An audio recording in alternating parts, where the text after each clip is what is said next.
Welcome to bird media. నేను వైష్ణవి. తెలుగు రాష్ట్రాల రాజకీయాల్లో ఒకప్పుడు సన్నిహితంగా కనిపించిన వైసీపీ పార్టీ ఇంకా బీఆర్ఎస్ మధ్య సంబంధాలు ఇప్పుడు కొత్త మలుపులు తిరుగుతున్నాయి. పరస్పర రాజకీయ ప్రయోజనాల కోసం ఒకరికొకరు మద్దతు ఇచ్చుకుంటున్న ఈ రెండు పార్టీలు కాలక్రమేణా వాళ్ళ వ్యూహాలను మార్చుకోవాల్సిన పరిస్థితిని కూడా ఎదుర్కొంటున్నాయి. సేమ్ ఇక్కడ ఏపీలో జగన్ ఎట్లా ఓడిపోయారో అక్కడ తెలంగాణలో కూడా కేసీఆర్ అట్లానే ఓడిపోయారు. దీంతో ఇప్పుడు వీళ్ళిద్దరు కలిపి ఏవేవో కుతంత్రాలు చేస్తున్నారు. గతంలో నాయకత్వ స్థాయిలో ఏర్పడిన ఈ అనుబంధం ప్రస్తుత రాజకీయ పరిస్థితులు మారటంతో కాస్త దూరంగా మారినట్లుగా కూడా కనిపిస్తోంది. అధికారం ఉన్న సమయంలో అటు ఏపీ నుంచి జగన్, ఇటు బీఆర్ఎస్ నుంచి కేసీఆర్ పరస్పర సహకారం ఎంతో స్పష్టంగా కనిపించినప్పటికీ ఇప్పుడు ఆ సమీకరణాలు సవాళ్లను ఎదుర్కొంటున్నాయి.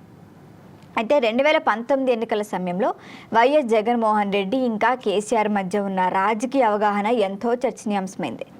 ఆ సమయంలో పరస్పరం రాజకీయంగా మద్దతు ఇచ్చుకున్నారన్న కూడా అందరికీ బయటకు తెలిసిన సీక్రెటే. మరి ఈ నేపథ్యంలో రిటర్న్ గిఫ్ట్ అనే పదం కూడా బాగానే వినిపించింది రెండు పార్టీల మధ్య.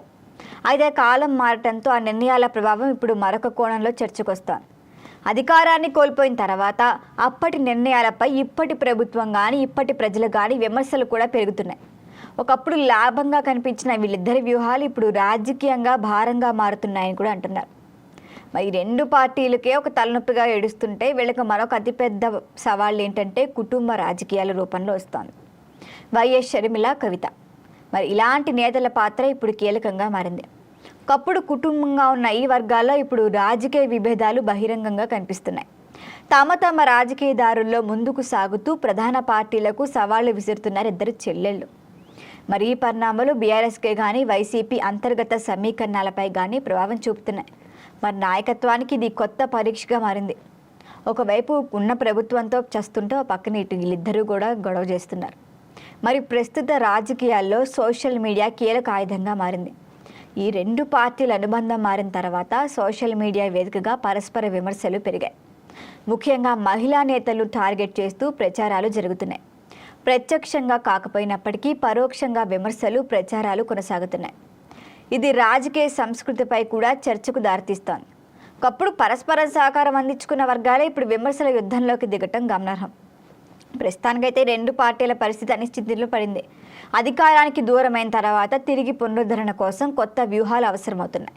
మరి కుటుంబ రాజకీయాలు, అంతర్గత విభేదాలు, మారుతున్న ప్రజాభిప్రాయం ఇవన్నీ కలిపి ఇప్పుడు సవాళ్లుగానే ఉన్నాయి. భవిష్యత్తులో ఈ పార్టీలు ఎలా ముందుకు సాగుతాయి? ఓ పక్క నుంచి షర్మిల దాడి చేస్తున్నారు వైసీపీని, ఇటు కవిత కూడా ఏమాత్రం తగ్గకుండా కొత్త పార్టీని స్థాపించి దానికి పేరును కూడా ప్రకటించారు. మరి రాజకీయాల్లో శాశ్వత స్నేహాలు, శాశ్వత విభేదాలు ఉండవని మరొకసారి తెలుస్తోంది. మరి ఇప్పుడు ఈ రెండు పార్టీలు తీసుకునే నిర్ణయాలే వాళ్ళ భవిష్యత్తు నిర్ణయించబోతున్నాయి. కానీ వీళ్ల విజయం వెనుక వైఎస్ షర్మిలే కానీ కవిత కానీ ఎంతవరకు ప్రభావం చూపిస్తారో మాత్రం చూడాల్సిందే. దీనిపైన మీ అభిప్రాయాన్ని తెలియచేయండి. చూస్తూనే ఉండండి బర్డ్ మీడియా.